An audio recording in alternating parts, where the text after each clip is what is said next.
Hypercroissance égale réinvestissement quasi total de l'intégralité de ta trésor de ton BFR. Mais en fait, si toi t'as des factures, si t'as pas un cadre de vie privilégié, bah tu vas arrêter. En réalité, ils arrivent plus, ils ont tellement de nez dans la merde qu'ils arrivent plus à comprendre comment faut faire pour que ça sente bon. Et c'est dommage, hein, parce que plus tu allonges cette durée de traversée du désert, plus ta réputation down. La confiance, ça se crée pas quand on la galvaude, ça se crée avec du temps. C'est humain. Et on est une agence, on vend de l'humain. On vous achète vous avant vos produits et vous service. Tu as deux options. Tu restes un freelance augmenté ou tu passes réellement en mode agence. Et là, pour le coup, il va donc falloir structurer ta partie management, ta partie financière. Salut Massy, Salut toi, tu vas bien? ça va super et toi? Ça va nickel, écoute. Ravi d'être ici et ravi que tu m'accueilles dans ton joli podcast. Merci, toi t'es dans ton joli bureau avec du beau marbre derrière toi. Ouais, Tu m'en bon. as, Ouais. tu m'en as parlé. Ah, il est pas mal. Il est pas mal, il est pas mal. Donc, t'es le fondateur de Stratco, ça c'est ce que tu fais aujourd'hui, mais comme on a dit, moi j'aimerais bien que tu me racontes un peu des trucs off, tu vois, des trucs que les gens ils savent pas sur toi, même s'ils commencent un peu à te connaître. Euh, Massy, c'était qui avant Stratco? Tu peux remonter aussi loin que ça te paraît ok. Tu veux pas nous dire tous tes secrets, mais c'est quoi ton histoire? Et puis, avant d'en arriver là, qu'est-ce que tu as fait? Mais tu sais quoi, je vais te le faire en synthétique parce que c'est vrai que sinon on pourrait passer peut-être une bonne demi-heure du podcast là-dessus. Ce serait quand même un peu embêtant pour l'auditoire. Mais on va dire que, bon, allez, remontons au plus bas et au plus vieux possible. Je suis né à Lyon déjà. Je suis originaire de Ok. Lyon, natif de Lyon. Euh, à la base, je suis plutôt issu de quartiers populaires, comme on peut les appeler, ce qui est tout à fait agréable en soi. Ça m'a donné beaucoup de valeur. Mais j'ai eu la chance d'avoir papa commerçant, déjà entrepreneur, etc. Et donc d'avoir une élévation sociale et pas mal d'éducation. J'ai fréquenté des beaux établissements scolaires, en partie grâce au football. Euh, j'ai un Euh, passif footballistique intéressant. Je me suis pas fait les croisés. J'ai eu des problèmes familiaux de séparation en fait entre mes parents. Et mon père, bon méditerranéen, m'a dit tu restes à la maison. Voilà. Et il a pas signé mon contrat. La classique. T'as joué à haut niveau? Ouais, ouais, pas mal. CFA. Ok. Très jeune en plus. Mais papa, il a dit, c'est moi qui décide. Ouais, bah, il s'est passé ce qui s'est passé. Après, bah, c'est la vie, tu vois. En vrai, c'est pas une fin du monde, tu vois. Bah, après, pour te dire un peu, bah, j'ai deux, trois amis footballeurs qui sont champions du monde. Donc, je dirais des noms, mais c'est des Ok. amis. Voilà. Moi, j'en ai Dont croisé un deux qui l'autre sont jour passés d'ailleurs au ici. resto. Ah ouais? De Adil quelle Rami, apparemment, il génération? vit à Bali. Ah, Adil Rami. Ok, oui, Adil Rami. Il est Un là, tout vieux tranquille au con. resto, gars simple, génial. Moi, tu vois, je n'ai pas parlé, mais j'étais là, oh, Tout mais quand même, génial. champion du monde! Ah, c'est un très bon joueur en plus, Adil, il est bien médiatisé, agréable, dans l'humour en plus. C'est un bon gars. Ah, ça fait plaisir. Donc voilà, ça c'est un peu le passif. Parcours scolaire. euh, Classique. Profil un petit peu particulier, parce que je devais sauter deux classes, mais on ne les a pas fait sauter en primaire. Après, j'ai eu un peu d'ennui, en toute transparence, et j'ai commencé à être turbulent. Turbulent, mais jamais dans le mauvais côté des choses. Toujours pour le, un peu pour la boutade, pour la bonne humeur et pour l'ambiance, mais toujours dans les bonnes notes. C'est important à préciser. Voilà. Je n'étais pas le dernier de la classe et sans faire d'efforts, j'avais des facilités. Mais bon, je trouvais pas de passion spéciale dans l'apprentissage pur et dur, c'est-à-dire dans la mémorisation en soi, qui est assez bête et méchante dans son ensemble, tu vois. Et c'est là où après, bon, séparation parentale, un petit peu plus compliquée. Je viens des quartiers populaires. Mon père a fait des choses qui ont fait qu'on a eu des gros impacts financiers et qu'il a un peu laissé bah, la maman sur le carreau. Et donc, j'ai dû prendre mes responsabilités et grandir un peu plus vite que la moyenne. Je suis allé travailler.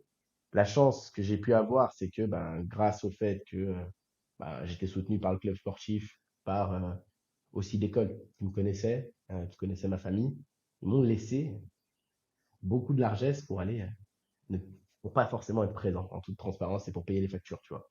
Donc Ok. c'était un peu la partie huissier, un peu moins agréable, parce que quand tu tapes, ça fait pas trop rire, tu vois. Et bon, bah, quand t'as touché le fond, en vrai, tu peux pas aller trop bas. Donc t'as plus peur de grand chose. Donc j'en ai profité, j'ai enchaîné plein de petits boulots, c'était sympa. Ça m'a permis de voir un petit peu ce que ça représente de travailler dans le dur, du vrai dur, la manutention, la mise en rayon et le facing, toute la merde et tous les petits sous-métiers que les gens appellent sous-métiers, mais qui sont simplement des métiers, on va dire, d'alimentation. T'as pas le choix en fait. Et donc je les ai faits. Et c'est là où je me suis dit quand même que je ne ferais pas comme ça toute ma vie. J'arrive jusqu'à mon bac, je l'ai avec mention. Très bien, super sympa. Et à ce moment-là, je suis un peu moins fan du parcours scolaire et puis j'ai un petit peu, comme tu peux le constater, quelques obligations familiales parce que j'ai des petits frères et parce que ben Ouais. Normalement, ta maman, elle est pas très bien, tu vois, quand t'as tout ça qui t'arrive, donc elle est en dépression. Et donc, je prends mes responsabilités encore. Je monte une première boîte dans les énergies, un 18, truc enfin, rapide, juste après force le de bac. vente. Ouais. Je monte une première boîte dans les énergies, force de vente, un truc vraiment lambda, classique, que j'ai bien revendu. Pas exceptionnel, un petit 6 chiffres, 2 ans plus tard. Et en fait, on avait craqué le sujet de la programmatique ads. À l'époque, c'était compliqué de faire du Google Ads. Il y a un moment, hein, pour situer, que les gens puissent se situer. Là, j'ai 32 ans et c'était quand j'avais 18 ans. Voilà. Donc, Ok. on craque la programmatique ads. À l'époque, il y a personne qui fait de pub. Donc, en fait, tu as des coûts par lead quasi inexistants à quelques centimes, pour être précis. Et ça tombe, ça tombe, ça tombe, ça tombe. Et c'est ça qu'on a racheté en réalité. C'est pas plus qu'autre chose, tu vois. C'est ça que j'ai pu valoriser. On a revendu à un partenaire. On était en contrat énergie multi-prestataire. Après, j'ai eu un focus avec ce partenaire et ce partenaire nous a racheté, in fine. Et c'est là où je me suis servi de cette belle épopée pour me dire, bon, dommage que tu pas repris les cours, tu vois, mais bon, tu as un parcours atypique, il s'est passé plein de choses. Ça peut être intéressant peut-être d'aller faire un petit hub dans des grands groupes. Parce que je voulais voir comment ça se passe dans l'intérieur d'une vraie entreprise que t'as pas structuré toi-même, etc. Parce que j'étais inexpérimenté en soi, tu vois. J'étais bon dans la vente, j'ai fait mes armes, on a pu avoir un petit pôle de service client, plus un petit pôle de télévendeurs et quelques commerces terrain qui se déplaçaient en binôme, tu vois. Mais c'était pas une entreprise grosse et concrète comme moi j'aime en parler, on va dire. Et c'est là-bas où ça m'a intéressé. Et en fait, ce monde-là où en fait c'était dans le résultat, dans la performance constante et dans le concret en fait. Parce que tu dragues la perte, tu as du résultat. C'est là où j'ai repris un peu de fibre et j'ai apprécié ce que je faisais. Et j'ai voulu me rediriger sur des métiers de la com. On avait déjà craqué un peu de problématique ads. Naturellement, je sentais qu'il y avait un truc à faire là-bas. À l'époque, c'était encore l'époque où les gens ils acceptaient pas d'acheter un site, hein. Et ils te disaient, oh, ça me sert à rien.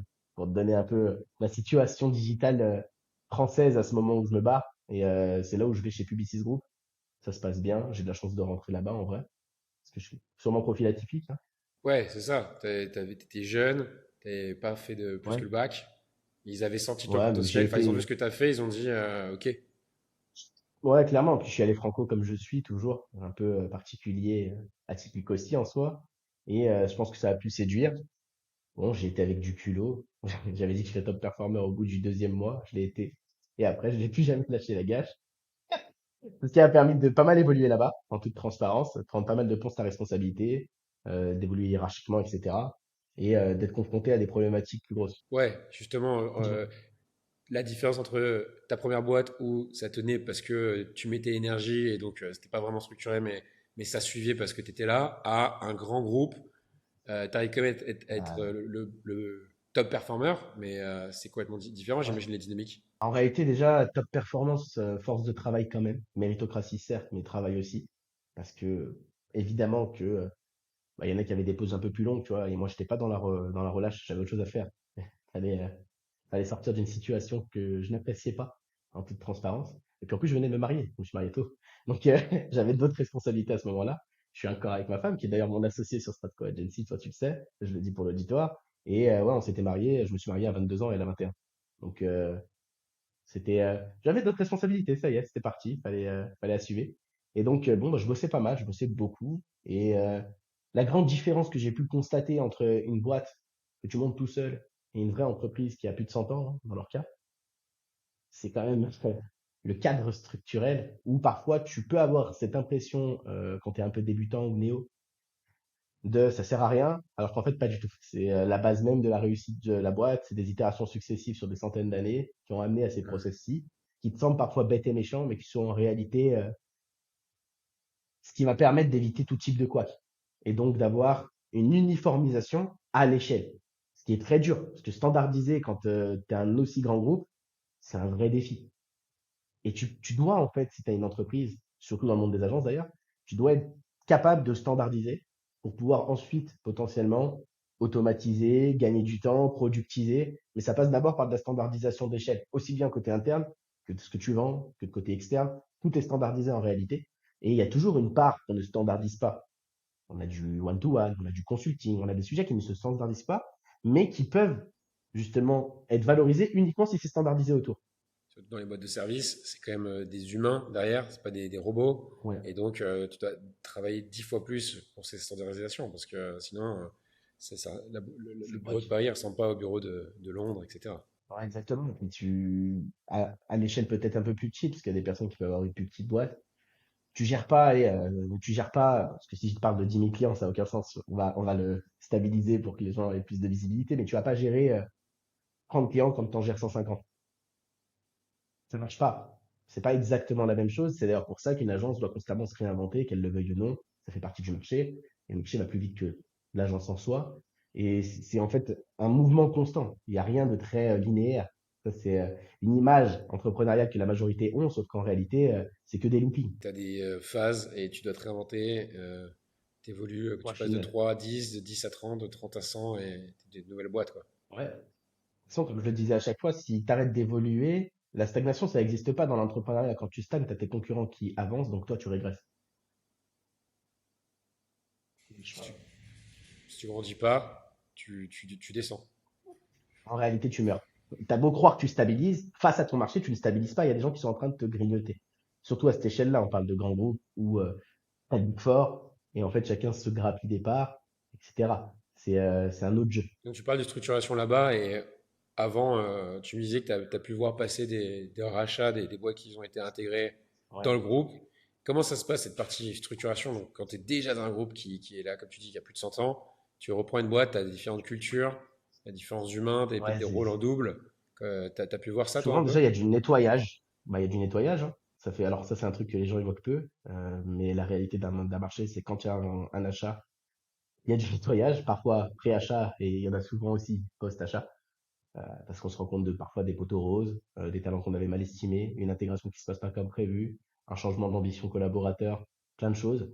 À côté de ça, tu as aussi parfois des couacs côté clientèle que tu estimais être viable, mais potentiellement, il y a peut-être un peu plus de pourcent de churn, il y a peut-être un peu plus d'insatisfaction sur certains côtés qui ne seront pas rattrapables. Et donc, l'intégration, ça signifie plein de choses. Ça signifie racheter une entité, mais la faire fusionner avec des valeurs communes que toi, tu partages dans un groupe déjà existant où tout le monde va devoir trouver sa place. Et sur des rachats où tu as 100 collaborateurs, par exemple, ça commence à faire beaucoup et ça commence à être compliqué en réalité. Et c'est là où ça devient plus. Alors, les petits rachats de 10 personnes, c'est assez simple à réintégrer. Ils viennent, ça devient une BU, ça push. Un rachat de 100 collaborateurs, c'est autre chose parce que ça rentre en confrontation avec certains collaborateurs que tu as déjà qui peuvent avoir des craintes. Donc il y a un vrai sujet managérial déjà, gestion de l'humain, qui peuvent avoir aussi potentiellement une mauvaise interprétation de la situation si tu as mal communiqué le pré-rachat, le post-rachat, parce que ça aussi, la communication en inter-entreprise, c'est compliqué. Il y a plein de choses qui peuvent être interprétées de tout à chacun sous différentes formes. Il faut vraiment un micromanagement. Alors là, je suis un peu relou encore une fois de plus, des sujets que les gens n'aiment pas. Et à un moment donné, quand tu commences à faire vraiment des gros sous, le micromanagement, c'est obligatoire. Quand tu es en train de caler du 10, 20 millions de CA, à partir de ce moment-là, je suis désolé. Tu es obligé d'avoir des strates managériales et tu es obligé d'avoir des managers qui vont te contrôler, même si on peut faire ça de manière plus intelligente et dans l'autonomisation des collaborateurs, Hmm. ça fait partie du jeu, tu vois. Parce qu'il y a un moment donné, tu as d'autres ambitions, tu as d'autres besoins. Et en fait, l'entreprise se décorrèle tellement du comité de direction, parce qu'il y a des strates hiérarchiques qui deviennent de plus en plus allongées. En réalité, ce que pense la direction, c'est si ça n'a pas été fait dans le bon sens, et s'il n'y a pas de manière ascendante managériale, et que c'est juste descendant, bah, en fait, tu vas foncer dans le mur, ton rachat il va péter. Ça fait rêver, on parle de gros gros groupes. On reviendra tout à l'heure un petit peu sur aussi des changements de taille d'entreprise, avec ce que toi tu vois actuellement avec tes clients, ne serait-ce que passer de solopreneur à micro-agence et puis après les différents paliers. J'aimerais bien que tu me parles de ça tout à l'heure. Et donc, pour revenir sur ton parcours, donc, ok, Publicis, qu'est-ce qui s'est passé après ou comment ça a évolué, comment ça a continué? En toute transparence, tu vois, j'ai pris ce que j'avais à prendre. Et en fait, il y a un moment donné, tu t'ennuies, tu as fait le tour. Et tu atteins aussi un plafond d'évolution, tu vois, tu es jeune, tu as déjà des postes à responsabilité. Et c'est bien, tu as de la chance, tu es bien loti, tu vois, ils le savent. Force de méritocratie, mais pas que, tu vois, ils t'ont aussi permis d'y accéder. Mais on propose un plan de carrière sur du plus long terme. Je pense que tout le monde a assez compris que j'avais quand même un caractère entrepreneurial prononcé. Moi, de toute transparence, je suis sûrement un excellent performeur, mais je suis pas forcément le collaborateur idéal parce que j'ai fait bouger des choses. Et dans un grand groupe, faire bouger, c'est pas forcément ce qu'on cherche tout le temps.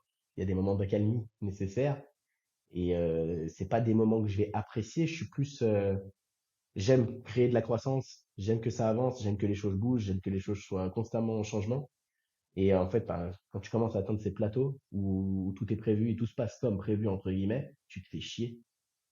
Et donc, j'avais besoin d'apprendre d'autres choses. Par contre, tu vois, ce qui me fait plaisir, c'est que à la fois tu reconnais ça et à la fois tout à l'heure tu le critiquais pas. Tu disais c'est ça, mais c'est obligatoire. Et une grosse boîte, c'est comme ça, et Ouais. c'est comme ça qu'elle cartonne. C'est juste toi, en tant que personne à l'intérieur, au bout d'un moment, ça peut plus fitter avec l'émission. Et c'est bien que tu puisses reconnaître que les deux sont vrais, en fait. Et d'ailleurs, je cache pas que peut-être qu'à l'avenir, en étant plus vieux, potentiellement, pourquoi pas réintégrer un grand groupe dans de la direction, etc. Parce qu'en réalité, ce sera peut-être ce dont j'ai besoin dans ma vie à l'instant T. Et je pense que les gens ont tendance à oublier ça, mais il faut se nourrir d'une aventure. Et une aventure, elle n'est pas juste entrepreneuriale ou juste salariale, ça peut être les deux à la fois. Moi, je connais plein de gens qui ont revendu leur boîte, qui bossent pour des VC, et on les cale sur de la mission, et c'est comme des salariés, hein, en réalité, même s'ils sont indépendants, et ils s'en foutent, tu vois. C'est très bien pour eux. Ils ont fait ce qu'ils avaient à faire, ils ont fait un exit, ils veulent continuer de travailler parce que bon, on va pas rien faire, c'est quand même ennuyeux. La vie est plus belle que ça, ce serait dommage de tout arrêter. Et, euh, et, et c'est bien, tu vois, il n'y a pas de souci en fait, il faut être OK avec ça. Chez- La vie, c'est une carrière et c'est une carrière qui peut être les deux à la fois. Moi, j'exclus pas ni l'un ni l'autre, tu vois. Et même si tu peux être successful et dans l'un et dans l'autre, ce serait con de mettre une frontière, comme en ce moment on est en train de la marquer, ce qui est pas bon. Parce que l'un n'existe pas sans l'autre et l'autre n'existe pas sans l'un non plus. Et si tu as envie au bout d'un moment de step up plus, c'est sympa, tu fais une belle boîte, tu la vends 10 15 M. Ok, c'est cool. Mais t'es quand même un bébé. Enfin, t'es pas Elon C'est vrai. Musk, t'es pas Steve Jobs, t'as de la marge hein, dans le monde entrepreneurial, d'accord. Et peut-être que t'as des choses que t'as encore à apprendre. Et je pense que le monde manque un tout petit peu d'humilité. Donc moi, je me casse parce que j'avais besoin d'apprendre. Même Ok. si j'avais une situation qui, très clairement, de là d'où je viens, est déjà un bout de la vie. En réalité, c'était fini. C'était déjà inespéré à la base. Quand tu viens des quartiers populaires, moi, je viens des cités HLM, que tu vois dans les médias à la base, tu vois. Non, même si elles sont vraiment dépeintes de manière excessive, ça c'est un autre débat. Il y a plein de belles choses qui s'y passent, la preuve. Mais en réalité, tu vois, t'as une petite pression sociale, des gens qui te disent non, reste, Ouais. t'es bien, quoi.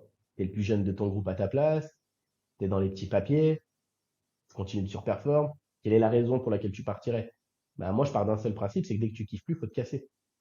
Faut prendre tes responsabilités. Je les ai souvent pris très jeunes. Je vais pas arrêter de les prendre et je les prendrai toute ma vie. Tu décides, c'est mieux que ce soit toi qui décides de ton propre destin. Et quand tu kiffes plus, de toute façon, tu vas être sur une pente descendante. Là, je pars comme Zidane qui avait pris 3 Ligues des Champions. C'est le meilleur moment, tu vois. Et donc, j'en profite. Ah, c'est bien. C'est comme ça que tu vis une vie complète, même si tu sais pas ce que tu vas Ouais, tu prends des risques. faire après. Ouais, c'est ça. Et du coup, est-ce que tu savais déjà ce que tu allais Ouais. faire ou est-ce que tu t'es dit, ok, ça me va pas, ça me va pas, je suis au pic, je veux pas arriver dans la pente descendante, on verra. Franchement, non, je savais pas. C'est juste que ce qui se passait m'intéressait plus. J'avais vraiment envie de toucher à de l'entrepreneuriat déjà à ce moment-là. On y songeait, tu vois. Et, mais je pars, c'est tout. En attendant, pendant 6 mois, je suis en mode tranquille, je prends du repos. J'ai eu des bons salaires, je vais pas le cacher. J'ai une situation confortable. J'ai été privilégié, et je suis très content. Je le suis encore, je suis très content. Et, euh, et je me dis, bon, prends ton temps. Tu sais, il y a un moment dans la vie, il faut aussi prendre le temps, faut pas forcément être pressé, tu vois. En prenant mon temps, ce qui se passe, c'est qu'au final, ben, on se rapproche avec Théo Lyon de Kudak. L'audience doit connaître. Et c'est un moment où bah, là-bas, je fais une petite aventure chez Kudak, tu vois, pareil, de 7 mois. Sympa. J'avais envie de voir des plus petites agences. Moi, j'ai fait un gros sacrifice salarial en toute transparence parce que bon, bah, c'est logique, tu vois. Et c'est pas ça qui m'animait. J'étais animé par la découverte, de voir ce qui se passe dans les bébés boîtes, tu vois. Alors, quand je les rejoins, ils font quoi? 150 000 euros d'éméraire max. Quand on repart, ils sont à 320 de MRR 7 mois plus tard, et avec une LTV saine, etc. Donc c'était une belle performance. Avec des acquisitions d'ailleurs, non? Ouais, Chez ouais, bah, Kodak. quand j'y étais, Linker de Mathieu Pimor, Ok. quand j'y étais à Accor. Et Hugues qui était déjà dans les papiers de Jas, qui a été racheté aussi par Théo. Il y a eu d'autres acquisitions depuis, mais j'y ai pas participé, donc je peux pas trop donner mon regard dessus, tu vois. Et ça s'est bien passé, c'était agréable, superbe expérience, l'équipe était sympa. Il y avait un côté que j'avais envie de découvrir qui était full remote, qui à l'époque avait un peu le vent en poupe, et puis moi qui viens des grands groupes très structurés, tu viens au bureau, je voulais voir un peu ce que ça signifiait, peut-être de créer une entité managériale sous un autre angle. Ça me permettait moi d'étoffer un peu plus encore mon scope de compétences. J'avais besoin de ça, je voulais voir ça. Euh, Ça m'a permis de me confronter à pas mal de problématiques que j'ai pu voir sur ces sujets-ci, apprendre à les résoudre à distance et voir un petit peu qu'est-ce qui était l'entre-deux et peut-être le meilleur des deux mondes. En réalité, il n'y en a pas réellement un seul, tu vois. Et en fait, il y a le meilleur de ton propre monde à toi, fondateur de ta propre boîte. Ta boîte, c'est une extension de toi-même et c'est à toi de créer la boîte au service de ta vie et pas l'inverse. C'est ce qui a fait la promesse de Stratco d'ailleurs aujourd'hui. Et c'est de là que c'est venu. Je remercie encore du coup Théo pour ça. Et on s'est séparés pour des raisons juste personnelles. On n'était pas alignés sur l'human fit dans le sens où ben, je suis quand même en décalage d'âge avec eux et ils participent à une aventure très start-up, très build ensemble, etc. Beaucoup de sorties, beaucoup de building, des trucs qui moi pour le coup ne m'intéressent pas. Je suis marié, j'ai déjà 2 enfants à ce moment-là, faut le savoir. Et, euh, et moi je préfère être avec mes bébés et juste m'occuper de faire le travail. Il se fait, tu vois. Mais du coup ça commence à créer de la dissonance et donc bon, on préfère, en vrai, on se dit tous les deux que c'est mieux de s'arrêter, tu vois, pour des raisons évidentes. D'ailleurs, je prends même un peu les devants avec Théo et on se le dit, et on est aligné là-dessus et super bien, tu vois, parce qu'on part en bon terme, trop agréable. Et c'est ce qui m'a aussi donné aussi l'envie de partir sur Stratco Agency. On en avait un peu parlé, je lui avais dit que je voulais monter le bébé. C'est hyper intéressant. Tu parles finalement tu touches du doigt le sujet de la culture d'entreprise. Donc dans les agences, enfin, c'est important partout, mais encore plus au début, encore plus dans une agence, encore plus quand c'est jeune, t'es pas forcément très bien payé, mais tu viens pour une aventure. Euh, Là, du coup, tu l'as vécu de l'autre côté où tu dis ah ouais, il y avait le job m'intéresse, les gens sont trop cool, mais la culture ne fit pas en fait. Ouais, mais pour moi, une En fait, culture humaine par rapport à un profil. c'est ça, c'est ça, exactement. C'est moi qui a pas été à cette époque-là assez regardant sur la culture en soi. Après, elle a évolué aussi, donc c'est un peu variable. En réalité, si ça allait au départ, mais l'évolution que ça prenait, c'est pas une tendance que moi je voulais. Ça veut pas dire que je matche pas humainement. Humainement, on a matché. Ça matchait pas juste sur la tendance évolutive de ce qui allait se passer et de ce que moi j'avais besoin d'avoir dans mon intérêt personnel. Et donc, on a préféré de se séparer en toute bonne intelligence, tu vois. C'est un truc logique en réalité, plutôt que de se tirer dessus, de se prendre la tête. Non, c'est pas grave, tu vois. C'est une belle aventure. En plus, on a fait de la PR, tout le monde était content. C'est agréable, tu vois. Ouais, et tout à l'heure, on parlait de rachat d'entreprise, intégration, mais là, c'est un peu la même chose déjà quand tu te staffes, quand tu t'associes ou quand tu prends quelqu'un aussi. Je pense que tu as peut-être un rôle assez important dedans. Donc voilà, Ah, il faut que ça bah, soit. j'ai géré la partie revenu, quoi. Head of Business Ok. Development et sur toutes les verticales dans leur ensemble, que ce soit Linker. Et justement, tu as un peu t'as suivi du coup ce côté acquisition, tu as des choses à partager ou tu n'es pas forcément proche, pas forcément beaucoup d'anecdotes là-dessus. Sur la partie acquisition chez Kodak, La des partie boîtes rachetées. rachat, du coup, à l'époque, tu disais Ouais. Linker. Comment Bah, enfin, si ça tu s'est sais. passé assez rapidement. En réalité, il y avait déjà un fit entre Théo et Mathieu. Et en fait, humainement, ça s'est fait, ce qui permettait de faciliter, on va dire, un rachat. C'est beaucoup plus... alors, dans les plus petites entreprises, les rachats ont une forme différente en réalité. Ça dépend au moment auquel on rachète. C'est un sujet qui n'est pas évoqué souvent. Ça prend pas la forme d'un M&A classique comme on peut l'entendre, où on sait qu'il va falloir 6 mois, de la due diligence, prendre son temps, réfléchir ensemble, etc., trouver des accords communs, continuer de driver la croissance pendant ce temps-ci, parce que jusqu'au dernier jour, la personne peut se rétracter. Plein de choses qu'on connaît tous. D'accord? Ça, c'est un peu la version boîte qui commence à générer pas mal de cash, qui arrive sur du 500, 600, 700, 800, 1 million ou plus d'EBITDA, et où la valo commence à devenir intéressante, et là où on commence à mettre des jalons. Avant, c'est plus des rachats par opportunité de marché, en réalité. On est dans cette croissance-ci, il se passe ça, potentiellement si on fusionne, mes clients peuvent passer chez toi et les tiens peuvent passer chez moi, ça nous apporterait à tous les deux. Voici comment on le négocie, voici ce que moi j'imagine. Tac, au coin de la table, comment toi tu l'imagines. Ok, super, on trouve un terrain d'entente. Si ça match, on le fait. C'est aussi simple que ça, en fait, dans les plus petites entreprises, en réalité. Et c'est pas mal, parce que c'est de la croissance externe, version private equity light. Et je trouve ça sympa. C'est une bonne façon d'hybrider un marché. Là où à l'époque, c'est vrai que les gens pensaient pas forcément à faire cette croissance externe de cette manière, tu vois. Et là, ça se démocratise de plus en plus. Il y a de plus en plus de petites boîtes qui rachètent des plus petites boîtes. Ouais, donc en fait, Et ça, c'est là cool. on parle fit humain, sûrement, fit peut-être Ouais. de cross-selling entre deux boîtes. Déjà, est-ce que tu peux rappeler ce que fait Linker pour ceux qui nous écoutent et quelle était à peu près la taille de cette boîte à l'époque? À cette époque, Linker, c'est Mathieu, tout Ok, seul. ok, Qui, donc qui commence à, enfin, qui est entouré d'un autre écosystème, mais qui est vraiment tout seul en interne, hein. Si on parle vraiment rachat, il est seul. Euh, ok. et, euh, et ça bien, c'est un freelance très bien augmenté, qui a des Hmm. process, travaille correctement, et qui est spécialisé dans la partie personal branding à l'époque uniquement sur LinkedIn. Depuis, ils font de la marque personnelle 360, qui est un très beau move. D'ailleurs, si des gens en ont besoin, allez les voir. Et c'est à ce moment-ci où en fait, ça devient intéressant aussi pour Kodak de se dire, bah, il y a peut-être un move à faire, ça peut être intéressant. Pourquoi? Parce que Kodak est aussi une boîte qui elle-même a une stratégie content assez poussée fait participer les collaborateurs à cette stratégie contenue. Et donc, bah, Mathieu pourrait aussi apporter, ne serait-ce qu'en interne, une valeur ajoutée forte. C'est comme ça que ça match. Ouais, donc finalement, même quand tu es une petite agence de quelques personnes et que tu fais peut-être, même pas encore je sais pas combien vous faisait, mais peut-être aux alentours de 1 million, tu peux déjà aller racheter une, comme tu disais, micro-agence ou un freelance Ouais.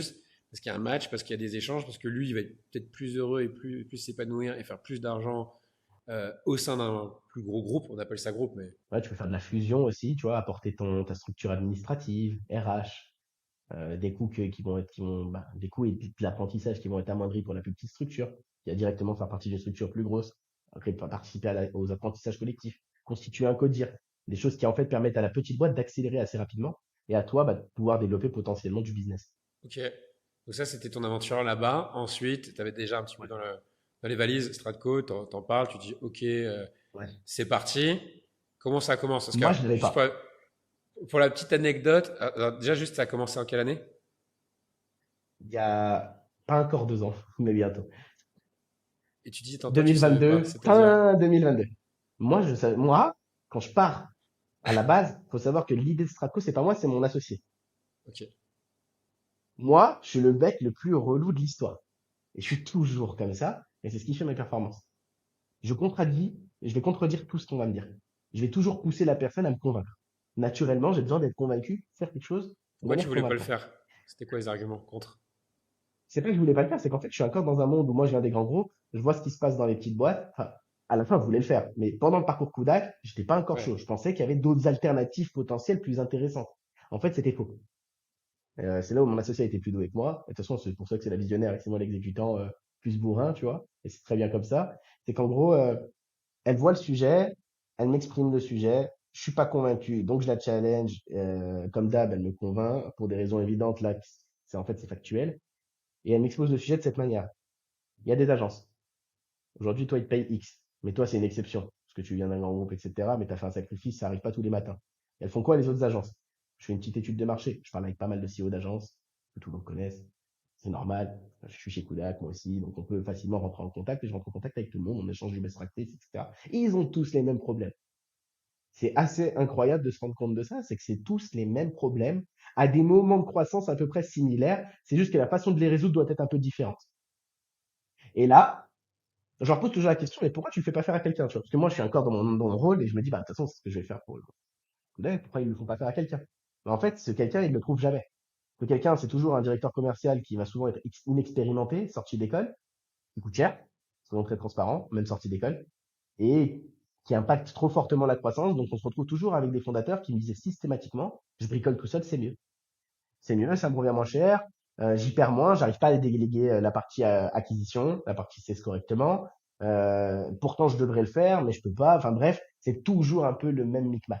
Et c'est là où je me dis, bah, s'ils peuvent pas, et c'est trop cher, c'est qu'elle a raison, c'est qu'il y a une opportunité de marché. Et c'est là où on s'est dit, bah, en fait, on va venir disrupter ce sujet en proposant le service de Stratco, qui nous est plus du chef revenu que de la direction uniquement commerciale, mais on pourra en parler de manière externalisée. Et il a fallu qu'on le travaille de manière assez méthodique, de manière assez poussée, pour productiser le sujet et le rendre répétable, systématisable et scalable en fonction de ta phase de croissance. Et donc pour le délivrer à un prix qui était ce que eux ils pouvaient se permettre de payer, parce qu'aujourd'hui le blocage de marché, c'est on a ce problème, ça nous coûte tant avec un directeur commercial et ça ne le résout pas, et en plus on ne va pas payer ce Dire prix-là, qu'au donc sorti de l'école, de toute comment façon, tu fais plus pour... bah regarde, dire qu'au sorti de l'école, il va te coûter au moins 8 cas chargés, parce que bon, il faut quand même qu'il prenne son cash, tu vois, allez, même 7 cas chargés, mais en vrai, s'il vaut le coup de 7 cas chargés, prenez-le pas, c'est qu'il sait pas négocier. Ça sent déjà pas bon sur le papier, tu vois, première chose. Donc, il coûte trop cher. Et il est inexpérimenté. Un CRO, Chief Revenue Officer expérimenté, c'est des salaires qui, clairement, sont même pas accessibles. Évitons d'en parler, tu vois. Nous, on s'est dit que le bon parti pris, c'était de réussir à diviser, casser réellement les coûts, au moins par 3-4, tu vois, de ces sujets-là. Et c'est ce qu'on est venu faire. Après, ça dépend surtout de ta phase de croissance qui va venir nécessiter plus ou moins de travail et d'approfondissement, tu vois. Et en plus faire plus, parce que comme tu disais, c'est pas que le Oui, job tu d'un pousses déjà une directeur commercial que expertise. vous faites. Ouais. Exactement. Et tu vas plus loin que tout ça. Tu vas sur toute la chaîne de valeur. On va s'occuper, nous, de la partie market, acquisition, account management, customer success. Ça dépend de ton modèle s'il est plus gros. Parfois, tu n'as qu'une ou deux parties. Tu as les quatre. Mais on peut s'occuper sur toute la chaîne de valeur. Ok, il va falloir que tu nous détailles les différents niveaux. Et justement, quand tu fais le tour de ces agences, C'est quoi la taille d'agence dont tu parles et c'est quoi le problème qui est récurrent? Alors, on fait un petit résumé alors dans ce cas-là. Tu as différents Vas-y. starting, on a tous connu des mêmes, vous avez tous des agences, et tous ceux qui ont une agence ont connu cette histoire, qu'ils le veuillent ou non. Parfois, ils sautent l'étape juste plus rapidement que d'autres, parfois moins. C'est juste une question d'intensité de croissance. Mais la croissance est toujours similaire. Tu as une idée, tu l'attaques ton marché. Tu es en phase de bottom.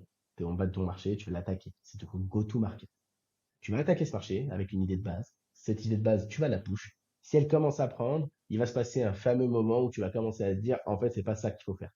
C'est la classique, on appelle ça le milieu de go-to-market. Tu vas pivoter tes solutions, ton positionnement, ton messaging, la totale, pour enfin pouvoir soit aligner tes intérêts personnels parce que tu t'es rendu compte qu'il y a des activités que tu ne fais pas faire et donc il est mieux de réorienter ton activité sur d'autres sujets, soit pour des raisons purement clientèle, de satisfaction, où tu vas te rendre compte que ben, tu pourrais mieux opérationnaliser tel ou tel sujet si tu te libérais de cette tâche ou si tu ajoutais plus d'espace dans ta chaîne de valeur pour être peut-être plus impliqué, plus intéressant pour ta clientèle potentielle parce que tu t'es rendu compte qu'il y a des problématiques que tu ne soulevais pas et qui en fait sont constantes et que auxquelles tu devrais répondre car c'est une extension de toi-même et de ton offre et de ton positionnement. Donc tu fais ce milieu de go-to-market, tu te repositionnes, là c'est cool.